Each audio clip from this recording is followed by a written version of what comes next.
Thank you for sharing your time with us here on Sojanel. Happy Sunday if you're watching on TFC. Happy Saturday if you're watching on ANC. And happy Monday if you're watching on KXLA Channel 44 here in Southern California. We are also available on demand on I1 TFC, as well as on our social media platforms where we are always on YouTube, Facebook, and Instagram. Make sure you follow us, get social with us. We want to get social with you. Here on the show, we also cover, or we have been covering, stories and features and interviews about hate crimes and hate incidents. And like I said at the top of the program, one of the biggest stories that we have covered and we have followed is the case of the Roque family. And one of the people who have also been closely following that is filmmaker John Haas and his partner Tien. And together they are now sharing a light on this story, as well as telling this story from behind their lens. I'm talking about a documentary that they are producing, they are putting together. It's called Be Not Afraid. And here's the backstory on that. Being there at courthouse, witnessing this bravery and witnessing the community behind the family, I knew it was historical. Like, this was history unfolding in front of us. So regardless of the story, I knew we had to film as much of it as we could. Co-directors of Be Not Afraid, which is a documentary tracing the story of the Roque family, whom we're all very familiar with. John is back on the show. We interviewed him not too long ago as well, when the case was going on, right? And then Tien Nguyen has also been very helpful when we were coordinating things. You were also there from the beginning. Hello to both of you. Welcome to Sojanel. Thank you. Glad to be here. It's good to see you. Yeah, this is an exciting project. I know that even during when you were covering the court case, the hearings and all, John, you had this idea of weaving this together as a documentary. But I guess take us back to the very beginning. How did you guys first get involved? How did you hear about the story? I guess this goes all the way back to 2020. I'm a Filipino-American filmmaker, but of course the pandemic hit. And a lot of us had kind of a lot of time on our hands to really reflect on our work. And I decided I really wanted to get involved in the community and more connected with my roots. So while I was doing that, I actually met Patrick Roque. And he's an activist for Migrant, an organization advocating for Filipino migrant workers. Yeah, when I met him, he really kind of showed me the ropes and introduced me to a lot of community members. And in turn, I took him on as a mentee because he had an interest in photography and filmmaking. Flash forward 2 years later, I began working on a documentary with the Filipino Migrant Center called Liwanag. And in that documentary, we actually shared the story of his mother, Tita Nerissa, who was a caregiver on the front lines of the pandemic. We began filming in January, and then the attack actually on the Roque family happened in May of that year. So obviously, having known the family for so long, I just knew I had to do whatever I could to support them through this terrible incident. I got to know the family through John because we're also partners in life. So we were with the family since the beginning. And, we were learning with them, trying to navigate the court system, going to court, understanding what was happening. And really as a community, I got to know so many people in the Filipino community, and I'm so inspired and impressed by their strength and how everyone came together. So really, it's been an honor to get to know them and follow their story together for the past 3 years. Right, through the ups and downs, right? And you get so close to the family, you almost feel their emotions when there's like a blow to the judgment, a blow to their case. You feel down as well, as if it was you, and it really is you, because they were not representing just themselves but also the community, right? And this is why I'm so interested to find the finished products, because how much of those emotions do you plan to show in the documentary? Wow, I mean, the footage we have is very emotional. It's very, very powerful. And a lot of times when we talk to people and we mention the Roques and they're like, oh, the hate crime, that's so sad. Or they're like, oh, I feel so bad. I like to tell folks we wouldn't be making this documentary if it was just a sad story, if there wasn't also like power and hope in the Roque's story and inspiration that we've received from them. The court case lasted 16 months, and there was so much learning throughout. And we also, throughout that time, we got to know the family, and we realized that it's so much more than just the case. It's not just this one incident that happened to them. It's everything that led up to this point. So we learned about their immigration story, how they were separated. The parents were separated from their children for 10 years, and they were just reconnecting as a family when this happened. So we got to learn, how they're healing from that, and then the trauma of the attack, and how they've faced wage exploitation before this. So we really got to know the deeper issues, and that's what we wanted to do, is to present this full portrayal of a family in their full humanity. Like, it's not just this one incident that we see in the headlines and you move on. It's like, these are full human beings, and we want to show exactly like everything that's happened to them in the past, and it's made them who they are today.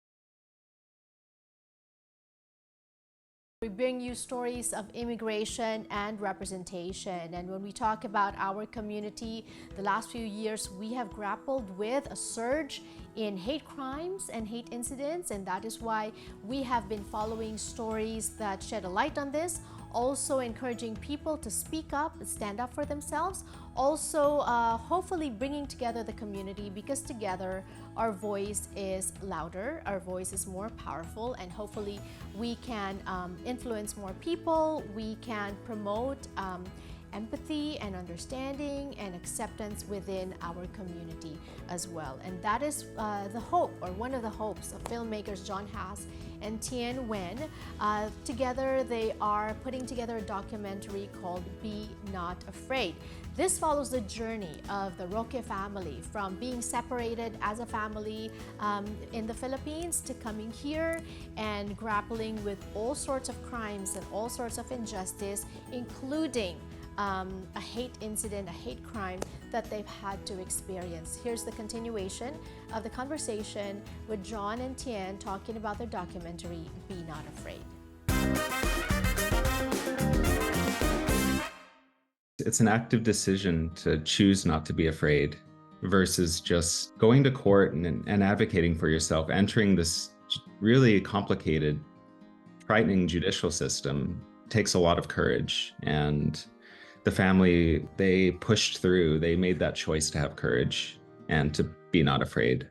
It does make sense that the Be Not Afraid, which is your working title for the documentary, it really encompasses all their experiences. Be not afraid of moving to a different country, be not afraid of using your voice against wage theft and all that. I know that it's not easy. What were some of the challenges, the obstacles that you faced and still are facing? Being an independent documentary filmmaker is always a challenge. It's also our very first film, so we're learning so much through this process. I think being independent, the thing is that, you see what's unfolding in front of you and you just want to jump in, and you know that you're never going to have this moment again. But at the same time, you may not have the resources to be taking away from work. For the past 3 years, we've been donating our equipment, our time, just because we know that this is such an important story. And that's actually why we're starting to crowdfund now, because we're entering that final phase, the editing phase, which is the most expensive phase. And so we're asking our community to help us through crowdfunding. Yeah, we launched our crowdfunding campaign on October 1st for Filipino American History Month. Our goal is $50,000 to cover paying editors. We have 70 hours of footage that we filmed that we are turning into a 90-minute feature-length documentary. We're basically crowdfunding to also secure that time so we can sit down with the footage, really shape the story and find those key moments. And it's also a project we're doing with Seek Lab Media, which is a multimedia filmmaking collective. that covers issues the Filipino community is facing.